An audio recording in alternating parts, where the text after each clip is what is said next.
네, 계약의 무권대리 이제 공부하기 시작하겠습니다. 지금까지 우리는 유권대리, 표현대리 책임을 공부했습니다. 그럼 지금 어떤 상태? 무권대리, 즉 표현대리 책임이 성립되지 않는 무권대리를 살펴보겠습니다. 그 경우의 효과와 그 경우에 법이 정한 상대방 보호 규정과 그리고 보인의 추인권, 추인거저권을 살펴보는 겁니다. 다만 그 효력에 대해서 우리는 계약의 무권대리는 유동적 무효라고 지금 배워왔습니다. 근데 유동적 무효는 이 파트뿐만 아니라 또 언제를 기억해야죠? 무권리자의 처분행위와 그 다음에 국토계획법에 따른 토지거래 허가를 받지 않는 매매계약입니다. 그런 계약을 전제로 해서 유동적 무효를 살펴보는데 참고삼아 무권대리의 효과는 계약이냐 아니면 상대방 있는 단독행위냐 아니면 상대방 단독행위에 따라 다르게 취급되고 있습니다. 계약의 경우는 유동적 무효지만 상대방 없는 단독행위는 확정적으로 무효이고 상대방 있는 단독행위는 원칙적으로는 확정적으로 무효지만 예외적으로 상대방이 무권 대리 행위에 대해서 동의하거나 아니면 대리권에 다투지 아니한 경우에는 유동적 무효로 취급합니다. 다만 수험생 입장에서 시험은 계약을 전제로 하기 때문에 이 파트를 중심으로 공부를 할 겁니다. 방금 한 내용은 자습서 페이지 83쪽에 서두 부분에 밝혔습니다. 한번 살펴보시면 됩니다. 계약의 무권대리 효과는 어떻게 된다? 유동적 무효. 대리권 없는 자가 타인의 대리인으로 한 계약은 본인이 이를 추인하지 아니하면 본인에 대해 효력이 없다. 유동적 뭐냐면 무권대리는 본인이 추인을 하면 어떤 효과 발생하죠? 소급해서 효력이 발생합니다. 그게 유동적 무효입니다. 유동적의 법률적 의미입니다. 무권리자 처분행위도 권리자가 추인하게 되면 소급적으로 유효화가 되는 거고요. 토지거래 허가를 받게 되면 매매계약 체결 시로 소급해서 효력이 발생한다. 다 특징은 다 소급하는 겁니다. 유동의 그 특징은 결국은 소급성과 관련된 겁니다. 소급해서 계약 체결 시에는 무권 대리행위였습니다. 효력 없습니다. 하지만 나중에 시간적으로 그 뒤에 추인을 했으면 이때부터 장래 향해서 효력이 생기는 게 아니라 언제다? 무권 대리 추인은 소급해서 이 시점에 그 시점에부터 효력이 발생한다는 걸 기억하십시오. 자, 본인과 상대방 사이의 법리 관계. 자, 본인과 상대방 사이의 관계. 무권 대리를 주소를 기억하십니다. 무권 대리를 전제로 할 때는 무권 대리가 전제예요. 그러면 항상 기억할 게 뭐냐면 본인, 상대방 주소를 차지합니다. 본인은 뭘 할 수 있죠? 추인이나 추인 거절권이 있습니다. 그렇죠. 그리고 추인을 할지 아니면 추인을 거절할지는 누구의 뜻이다? 본인 마음이다. 근데 상대방 입장에서 희망하는 건 뭡니까? 상대방은 무권 대리 행위 당시에 이 계약이 유효하게 성립돼서 이행되기 위해서 기대한 겁니다. 그러면 기대하는 것은 추인이에요. 그런데 그건 누가 결정한다? 본인이. 그러니까 답답한 상대방 입장에서는 본인의 의사 유무를 확인하고 싶었죠. 그게 뭐다? 채고권. 채고권 자체가 너 어떻게 할래? 그런 의미죠. 즉 채고권 자체에 어떠한 법적인 효력을 부여하고 있지는 않습니다. 그냥 어떻게 할 겁니까? 물어보는 거예요. 그렇기 때문에 상대방의 선이냐 악이냐를 묻지 않습니다. 즉 악의자도 채권을 행사할 수 있습니다. 근데 더 나아가 상대방 입장에서는 억울하죠. 억울하기 때문에 이 법률의 운명을 그리고 본인에게 맡기고 있는데 상대방에도 이 법률행위의 운명의 효과를 결정할 수 있는 권한을 주었다. 그게 뭐다? 철회권. 철회는 유동적 무효 상태를 어떻게 만든 거다? 개념이 확정적으로 무효로 만드는 겁니다. 근데 추인은 언제는 뭘 전제라는 거죠? 유동적 무효 상태를 소급하여 확정적으로 유효로 만든 겁니다. 이 개념을 전제로 잘 생각하십니다. 그 얘기는 확정적으로 철회권을 행사해 확정적으로 무효가 된 경우에는 추인권을 행사하더라도 소급하여 효력이 발생하지 않습니다. 그걸 기억하십시오. 이 추인은 유동적인 무효 상태입니다.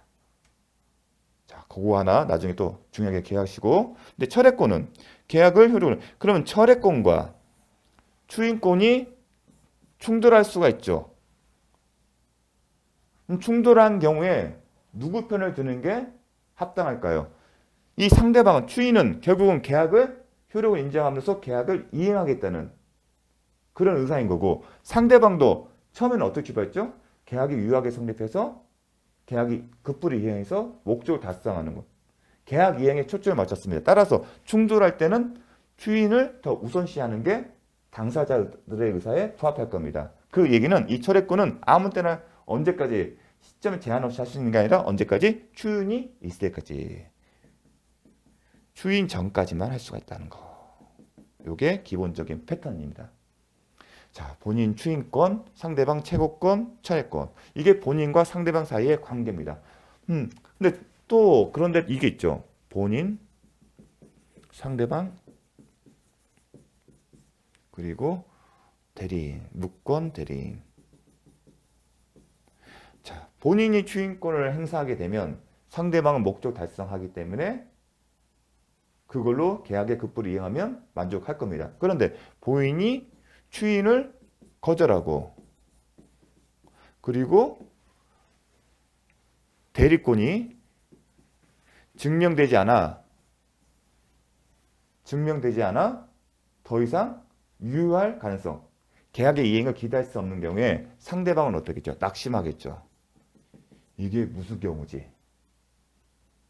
자기는 계약을 이행할 생각으로 했는데 어떻게 종국적으로 이제 이행을 기대할 수 없는 경우.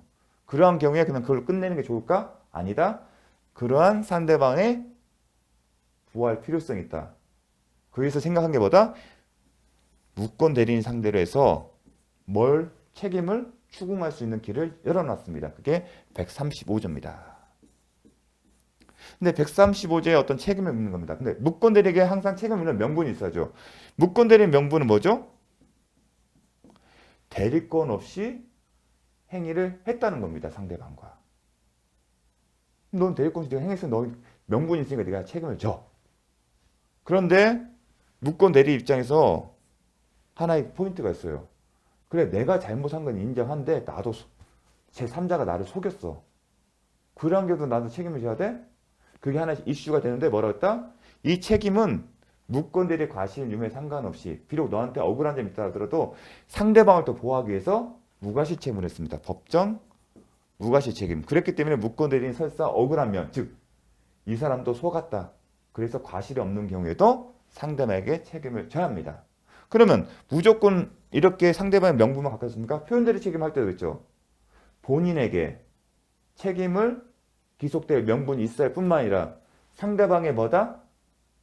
보호할 신뢰가 있어야 한다. 그래서 125조, 129조는 선의 무과실, 126조는 상대방의 정당한 이유가 있어야 한다. 정당한 이유가 뭐였다? 선의 무과실. 마찬가지로 이 상대방에도 뭘 요구한다? 무권 대리, 대리권 없음을 몰래 한다는 선의가 있어서 보호할 신뢰가 있어야 한다. 그게 하나 요구죠. 즉, 이 경우는 선의 상대방만 무권 대리 책임을 물을 수 있다. 그럼 어떤 책임? 계약의 이행을 책임 또는 손배 책임, 손해배상 책임. 둘 중 하나를 선택해서 무권 대리에게 물을 수 있다. 어떤 경우에만 상대방에게 보호할 신뢰가 있는 경우. 그게 핵심입니다. 그렇게 배웠었습니다. 다만 이 무권 대리에게 책임을 묻는 건 좋지만 대리인이 제한 능력자, 즉 행위 능력에 부족한 사람일 경우에 어떻게 된다? 못한다. 그때는 행위 능력 제도를 더 보호하는 겁니다. 상대방 보호도 중요하지만 행위 능력자도 행위 능력자도 보호 규정이 있어요. 그때 충돌하죠. 이 사람을 더 보호할까 저 사람을 보호할까 그의 문제입니다. 그때 널 누굴 더 보여준다? 제한 능력자를 더 보여준다. 그 경우에는 135조가 적용되지 않는다는 겁니다. 그래서 135조는 정리하게 되면 제가 강조하는 이유가 있습니다. 135조에 따라서 상대방이 무권 대리인에게 책임을 계약 이행의 책임. 계약 이행의 책임 뭐죠? 본인에게 효과가 기속됐을 때 본인이 상대방에 이해할 책임들. 그걸 얘기하는 겁니다.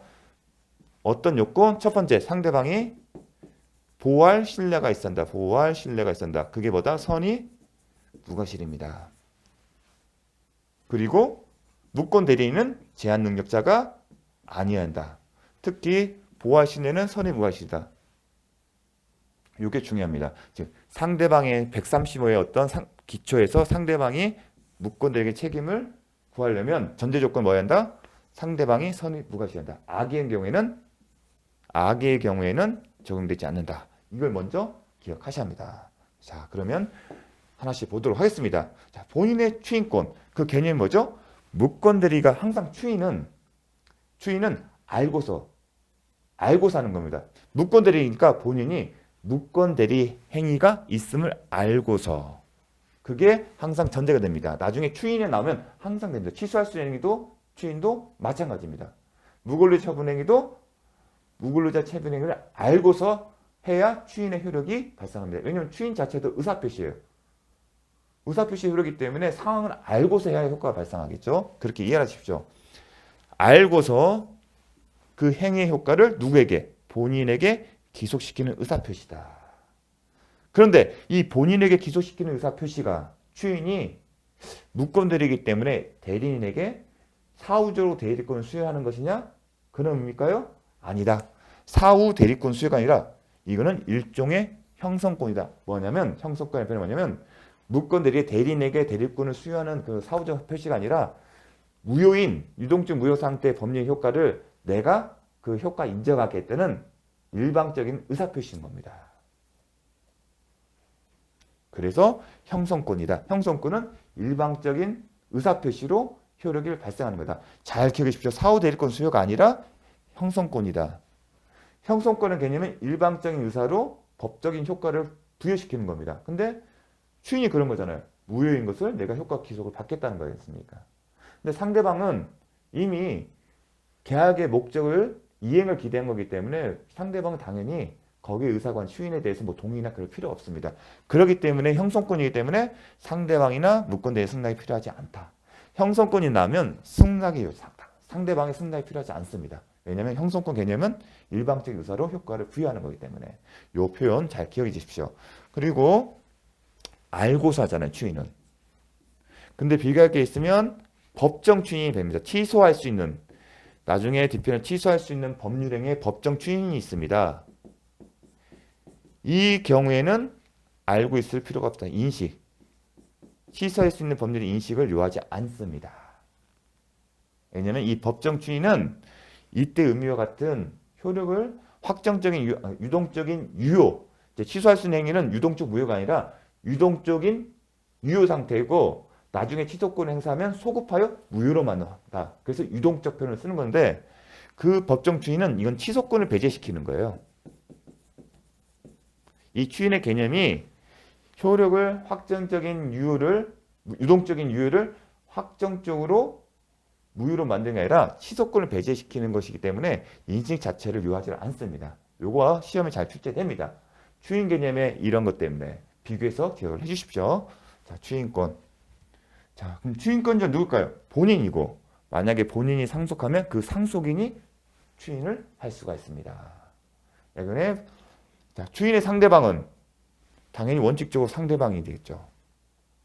즉 본인과 상대방과 무권 대리인이 있을 텐데 추인의 의사표시는 누가 하는 게 상대방이 원칙이겠죠. 그런데 무권 본인이 상대방이 아니라 대리인에게 있을 때 그 경우에는 어떻게 하냐. 본인이 대리인을 하게 되면 그 순간부터 추인의 효력이 발생하는 건지. 왜 이러한 의문점이 제기되냐면 상대방은 뭘 갖고 있죠? 추인은 어느 정도 경우에 전제를 한다고 했죠? 유동적인 무효 상태예요. 그런데 상대방은 어떠한 권한이 있죠? 철회권이 있죠. 철회권이 있으면 철회권 행사하면 어떻게 되죠? 유동적인 무효 상태가 확정적으로 무효가 돼요. 따라서 본인이 대리인에게 추인의 의사표를 했지만 상대방이 그 전후도 아닌 동시에 철회권도 행사할 수 있지 않습니까? 그렇죠. 충돌하는 경우가 발생할 수 있지 않습니까?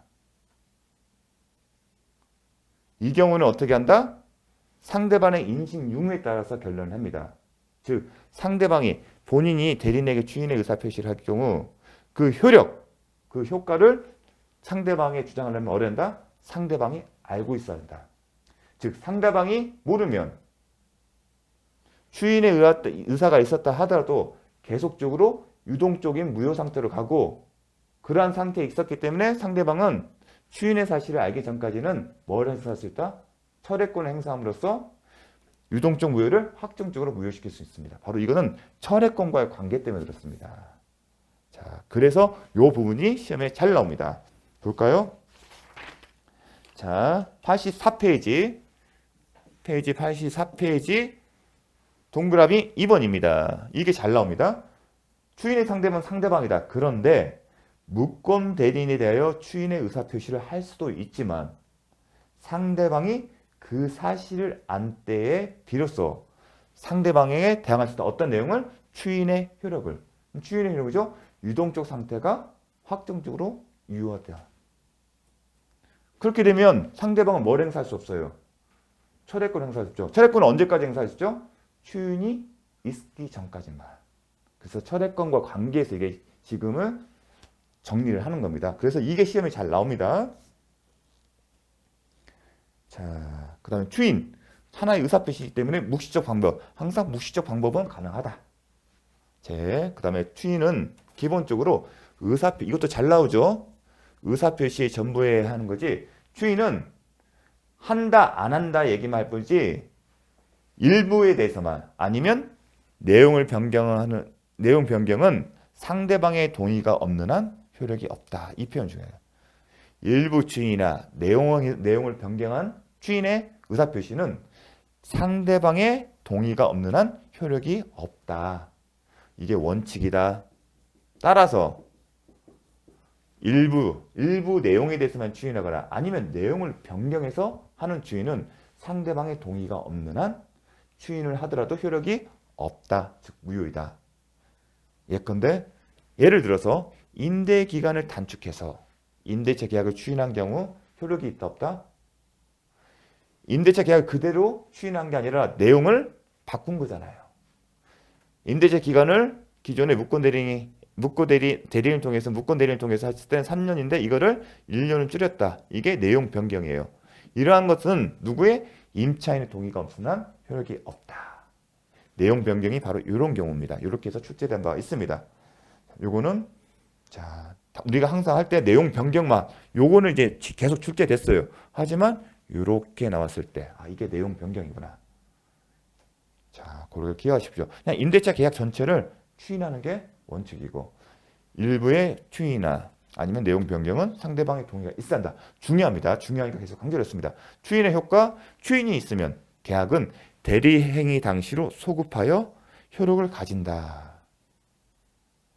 소급해서 자 계약 체결시고 추인시면 원칙적으로는 이 시점에 소급하여부터 이때부터 계약이 유효하게 성립된 것을 보는데 예외는 추인은 하나의 의사표시고 본인의 추인을 인정한 근거는 사적 자치 원칙이에요. 사적 자치 원칙. 그러니까 사적 자치에 제한할 필요 없이 사적 자치 원칙을 인정할 수 있습니다. 왜냐하면 상대방에게 기대를 실현시키는 거 아니겠습니까? 그리고 계약 자체 효력을 인정하는 게 우리 강행 규정 위반을 제한하는 것처럼 제한할 필요성이 없거든요. 또한 소급을 인정한 이유는 계약 상대방은 이때부터 계약이 체결된 것을 믿기 때문에 소급표를 인정하는 것이 또 본인도 그걸 희망하는 게 통상적이고 그런 소급표를 인정하는 것도 사적 자체, 즉 당사자의 의사에 부합하기 때문에 소급표를 인정한 겁니다. 그 얘기는 이게 통상적인 거지만 예외적으로 당사자의 합의 등에 따라서 예외적으로 장례로 하는 건 가능하겠죠. 출발점 사적 자치 원칙이니까. 그런데 시험은 잘 안 나옵니다. 이거는 그냥 이게 이론적으로 가능하다. 자, 그런데 후자 제한이 있어요. 이게 작년에 처음으로 출제가 됐어요. 이 지문 자체가 제한이 있는데 제3자의 권리는 해하지 못한다. 이 소급표가 있는데 이 소급표로 제3자의 권리를 해하지 못한다는 규정이 있습니다. 근데 그게 출제가 안 되다가 작년에 처음으로 출제가 됐어요. 앞으로도 이 지문이 나올 수가 있는데 그 의미에 대해서는 기출문제에서 제가 설명을 드리도록 하겠습니다. 작년 34회. 자, 또 본인의 추인이 있으면 본인이 뭐가 있다? 추인을 거절도 할 수가 있습니다. 추인 거절. 그렇죠? 추인의 의사도 있지만 추인을 거절. 그럼 추인 거절의 효과가 뭐죠? 유동적 무효 상태를 확정적으로 무효시키는 겁니다. 확정적으로 무효시킵니다. 그런데 추인 거절에서 제일 중요한 게 뭐죠? 무권 대리와 상속의 문제가 중심이 됩니다.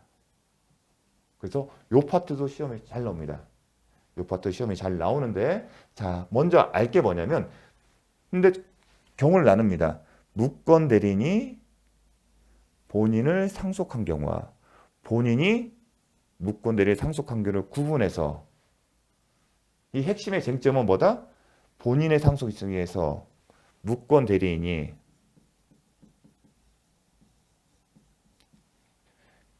본인의 상속에 의해서 추인 거절 가능. 포인트가 무권 대리인이 추인 거절 가능한지, 어떤 근거로? 본인의 상속에 의해서 추인 거절권을 상속받았기 때문에. 이거는 본인의 주의는 뭐냐면, 본인이 비록 무권 대리인을 상속했지만 본인의 지위에서 추인 거절 가능한지, 주체는 본인이 가능한지, 무권 대리인 상속이 발생했을 때, 그게 핵심입니다. 이제 구별을 하셔야 합니다. 결론은 무권 대리인은 추인 거절 가능하냐? 못한다. 나머지는 다 가능하다. 추인 거절은. 요게 결론이고, 요걸 묻습니다. 혼동시켜서. 그런데 이 문제가 시작되려면 논의의 출발점이 있습니다. 어떤 문문이 있으면, 자, 페이지, 여기 나와 있거든요. 페이지 85페이지. 85페이지. 출발점이 있습니다. 이 논의를 하려면 전제 조건이 있어요. 자, 추인권도 본인은 마음대로 행사할 수 있고 추인 거절도 행사를 할 수 있어요. 그런데 어떤 일이 발생한다? 본인이 무권 대리인을 상속, 아니면 무권 대리인이 본인을 상속. 사망자가 누구냐면, 사망자가 본인이고 여기서 무권 대리인이 사망한 거예요. 이러한 경우에 추인 거절권을 행사하는 게 문제의 주소예요. 그러면 왜 이런 문제가 발생하냐면, 첫 번째 출발점은 이 전제가 돼야 하는 겁니다. 자, 사망으로 인해서 지금 상속의 문제가 됐을 때, 자, 페이지 85페이지 위에서 하나, 둘, 셋, 넷, 다섯, 1번, 동그라미 1번. 유동적 무효 상태인 무권 대리 행위가 상속으로 당연히 유효가 되는지가 하나의 쟁점이 되는데, 당연히 상속이 발생한다 하더라도 무권 대리의 유동적 무효가 당연히 유효로, 확정적으로 유효로 되는 것은 아니다는 게 출발점입니다. 여기에 논의가 있는데, 판례는 당연히 확정적 유효되지 않는다. 그렇게 됐습니다. 두 번째는 상속이 발생이 되면 본인이 갖고 있는 지위와 무권 대리의 지위가 혼동으로 소멸하는지, 아니면, 자, 사망이 무권 대리에 있으면 일단 무권 대리의 지위를 상속받는 거잖아요. 그러니까 본인의 지위와 무권 대리의 지위가 소멸하면 본인의 지위와 비교해서 무권 대리 지위가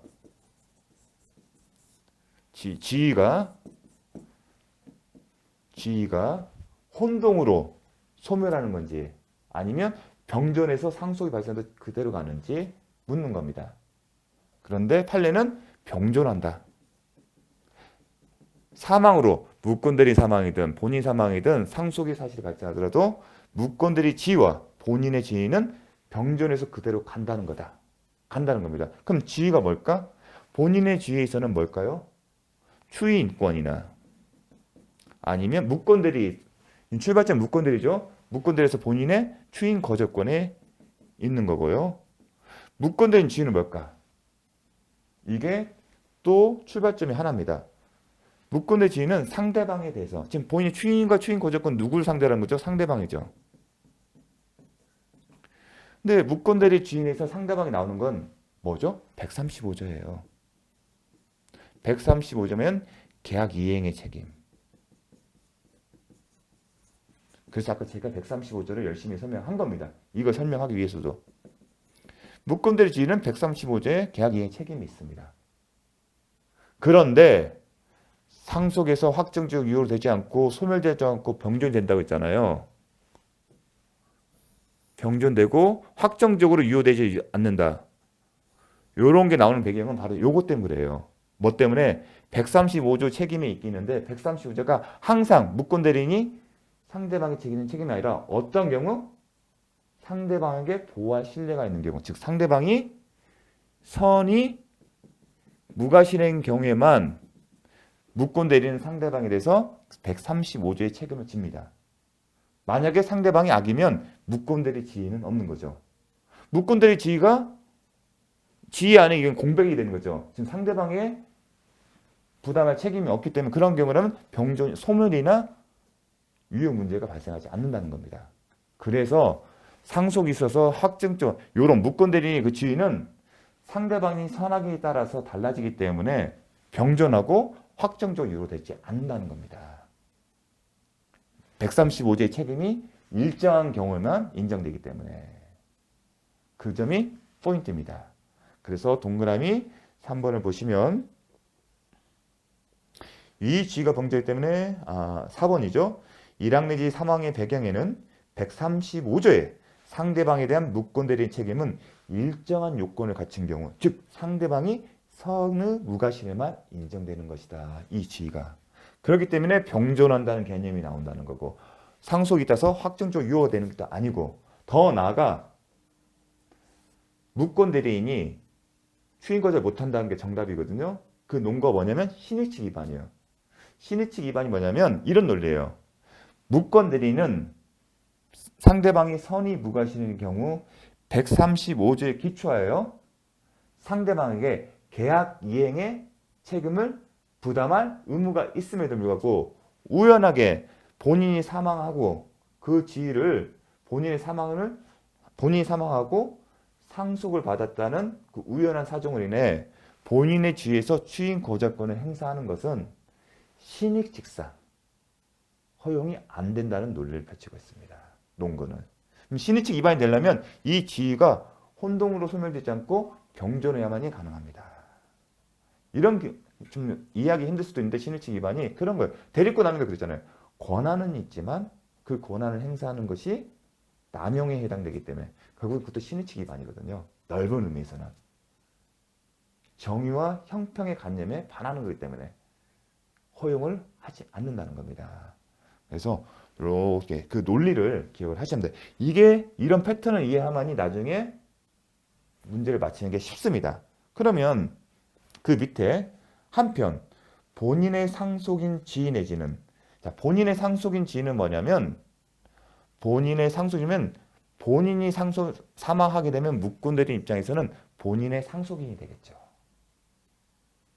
그겁니다. 나중에 시험 나올 때 본인의 상속인 지위, 본인의 지위인데 누가 사망했냐 기준합니다. 본인의 상속인은 얘기는 본인이 사망했기 때문에 그 표현이 나고요. 그러면 본인의 상속인은 무권대리죠. 무권대리는 살아있는 사람이겠죠. 반대로 무권대리 사망하게 되면 본인은 그냥 본인의 지위예요. 이게 누가 사망했냐? 그리고 추인고조권 누가 사망했냐? 무권대리는 사망이기 때문에 본인이 자신의 지위에서 추인고조권을 행사하는 거고 여기서는 본인이 사망하는 거잖아요. 그럼 무권대리는 본인의 상속인 지위에서 즉 본인이 가지고 있는 추인고정권을 상속받았다는 얘기죠. 그런 지위에서 한다. 그 개념 정도는 계속 숙달하면서 아셔야 합니다. 상속인 지위 내지는 본인의 지위에서 무권대리인을 추인. 지금 추인거절이잖아요. 추인거절인데 만약에 추인을 하는 거. 본인이 무권대리 사망한 이후에 본인의 지위에서 추인을 하거나 아니면 무권대리인이 본인의 상속인 지위에서 본인이 갖고 있었던 추인권을 상속받아 행사하는 경우에는 신의칙 위반 문제가 발생되지 않습니다. 왜냐하면 계약 이행의 책임이 있는데 추인이 바로 계약 이행 책임을 지겠다는 거잖아요. 충돌이 안 되잖아요. 신의칙 위반은 충돌돼야 합니다. 근데 추인은 계약 이행 책임과 같은 방향 가는 거잖아요. 그렇기 때문에 신유치 위반이 안 되는 겁니다. 지금 추인 거절을 해야만이 충돌 문제죠. 135조는 이행을 하라는 건데 추인 거절은 이행을 않겠다는 거잖아요. 자, 그런 상황이기 때문에 참고를 하시겠습니다.